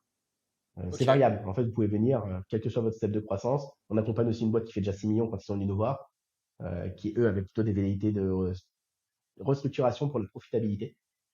Donc, but d'exit et de revente d'ailleurs. Je te mettrai en relation pour ce trafic. Et et il y a pas mal de sujets aussi là-dessus. Et tu as aussi d'autres boîtes parfois qui vont venir nous voir avec d'autres velléités. Mais encore une fois de plus, on va driver la croissance qui vous ressemble et qui sert vos intérêts privés. Donc, quel type de croissance on drive, c'est pas forcément le plus intéressant. Là, on parle de chiffres, mais il y en a qui viennent aussi nous voir et qui nous disent, moi, je voudrais juste faire 40K par mois, être pépère et avoir tout délégué comme une muse. Et tu arrives à avoir des offres adaptées en termes de prix, de delivery, Ouais. de quoi Et que ce donc, on soit, bosse ce à différents sujet-là. sujets. Ok. Oui. Et du coup, ça s'appelle caper sa croissance. Si tu as besoin que de 4 clients par mois, bah, tu vas être tranquille, tu n'as pas besoin de bourriner en effort. Puis en fait, tu génères beaucoup de revenus et après, tu peux investir ce patrimoine financier professionnel dans des investissements privés de type immobilier, bourse, crypto, ce que tu as envie en fait. C'est vraiment tout à chacun qui a un parcours de vie différent et nous, on va vraiment faire en sorte que vous ayez l'agence qui serve vos intérêts personnels. Ok. Comment ça marche si on veut bosser avec toi? Comment on rentre en contact? Comment ça se Euh, passe un petit peu le début? il y a une petite nouveauté, on a lancé une offre premium sympathique. On est la Ok. première agence à lancer une offre premium, on a été jusqu'au bout du concept. Donc en fait, Ok. on va pouvoir, lors d'un premier call, se découvrir. S'il y a quelque chose à faire, on vous le dit. S'il n'y a rien à faire, on vous le dit aussi de manière très transparente, dans le sens où le bon moment, on se décide pas. D'accord? Et donc, on vous dira, bah, c'est peut-être mieux qu'on se voit dans un mois, peut-être mieux dans deux, peut-être mieux dans trois, à voir. Mais venez quand même nous voir et je vous dirai si c'est le bon moment. En général, si vous faites au moins 20K par mois, c'est toujours le bon moment. Gagnez du temps, d'accord? En dessous, parfois, il faut Mhm. attendre quelques laps de temps par rapport à la trésorerie, investissement, etc. Consolider le sujet pour être vraiment tranquille et rentrer sur des accompagnements qui vont être successful. Mais ça, c'est un autre sujet, c'est pour les plus petits. Et Stock Premium, elle nous permet aujourd'hui de vous offrir pas mal d'éléments. Un accès à un data dashboard qui va reprendre tout votre historique et votre passif, vous faire une modélisation de votre croissance avec des réels graphes complets que vous recevez sous 48 heures, et aussi une projection sur l'année suivante si aucune modification n'est apportée. Ce qui me permet à moi de voir tout de suite rapidement les points de friction escomptés et donc d'avoir une vision d'ensemble sur ce qui ne va pas dans les KPI de la boîte en un rien de temps. Et puis eux, ça leur permet de modéliser leur croissance, un truc qu'ils font jamais parce que de toute façon, ils n'ont pas le temps de le faire et que de toute façon, c'est dommage. Et comme on a aussi, comme on a un hybride entre cabinet de conseil et agence qui exécute l'opérationnel, on avait envie d'avoir cette dimension réellement apport de valeur concret. Tu vois. Donc première chose. Une fois que ça c'est fait, on a un fichier ressources qu'on fournit, qu'ils ont besoin de remplir, qui nous permet d'établir un business assessment complet. Ce business assessment est fait au travers des 6 du succès. Et de ça, on calibre une roadmap. Tout ça est offert intégralement. D'accord? Et cette roadmap est offerte aussi. Vous avez envie de le faire tout seul, faites-le. Et nous, on est très contents parce que dans tous les cas, vous avez goûté à une expérience Stratco qui vous fera nous recommander quelque part. Vous n'avez pas envie, tant mieux, on est là, on fait une proposition concrète et puis on pense ensemble, on va aller péter vos objectifs. Trop bien. Franchement, Ça, j'ai c'est cool beaucoup chez nous. appris aujourd'hui. On a beaucoup de sujets en commun. Clairement, tu es vraiment sur ce. Ouais, c'est cool. Tu bosses avec plein d'agences. Je pense que une agence qui est vendable aujourd'hui, ce serait super. Enfin, qui veut vendre un jour, faut vraiment qu'ils regardent ce podcast et qu'ils parlent avec toi parce qu'il y a du taf et tu sais les aider. Moi, je trouve ça génial. Ça fait plaisir. C'est Puis en plus, pilier. on fournit des bibliothèques de use case aussi, j'ai oublié de le préciser dans tout ça, qui permet d'avoir une visibilité d'ensemble sur les clients qui ont accepté, d'accord, qu'on démontre leur Donc, croissance et ce qui s'est passé pendant 6 mois. ouais, ce qui est génial, c'est que tu vois, personnellement, je lis beaucoup de livres sur ces sujets-là. Et la réalité, c'est que c'est bien, mais quand tu es tout seul avec ton livre, c'est beaucoup plus dur de mettre en pratique que quand tu es Ouais, avec c'est quelqu'un dont c'est difficile. le métier. C'est comme les gens qui veulent vendre leur boîte, ils n'ont jamais fait ça de leur vie, nous on fait ça toute la journée. On a, en fait, c'est par définition, c'est juste mieux qu'il y ait une personne qui fasse quelque chose. J'aime Exactement. beaucoup. Merci pour un peu une masterclass aujourd'hui. C'était Ouais, pas de intéressant quoi. aussi de parler d'autres choses, de ta vie, que les gens se rendent compte voilà, qu'il y a des humains derrière ces beaux Franchement, business. ça fait plaisir à voir. Puis moi, l'idée, de toute façon, là, c'est de distribuer, comme toujours, tu sais, de la valeur et d'apporter à l'auditoire. Comme vous avez des agences, je trouve que je voulais rentrer dans du concret. J'espère que j'ai pu être un peu deep. Je peux pas rentrer dans tous les détails, mais j'ai essayé de rentrer dans du deep quand même pour essayer d'apporter un maximum.